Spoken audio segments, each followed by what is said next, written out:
Hello બધાને મારા જય શ્રી કૃષ્ણ ને જો અમે લોકો આજે પાર્ટીમાં આવ્યા હતા તો જો અહીંયા બધી જ લેડીઝ એન્જોય કરી છે. હેત્વિકભાઈ પણ આવ્યા છે સાથે ને એ બધા પાસે રમે છે ને અહીંયા જો કેટલો મસ્ત વ્યૂ છે બહાર પાછળનો. અમે લોકો ગાર્ડનમાં જ બેઠેલા હતા ને ત્યાં જો બધા સમોસા પાર્ટી એન્જોય કરે છે ને કેટલી મજા આવે છે ને પહાડ અને જો અહીંયા બચ્ચા પાર્ટી એન્જોય કરે છે.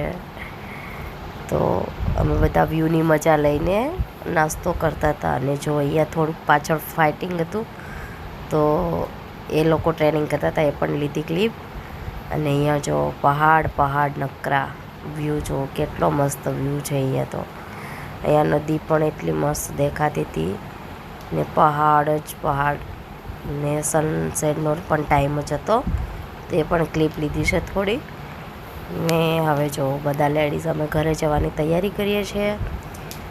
તો બધા ઘરે જઈએ છીએ અને તો જો અહીંયા રસ્તામાં બતક ને છસલા ને બધું હતું ને જો ઘરે આવ્યા હતા ફોજી સાહેબે પાણીપુરી બનાવીને રેડી રાખી હતી. તીખું પાણી, મીઠું પાણી ને મસાલો ને પ્યાઝ ને બધું કાપીને રાખ્યું હતું ને ચાલો હવે આપણે એન્જોય કરીએ. ઓકે બાય ને થેન્ક યુ ફોજી.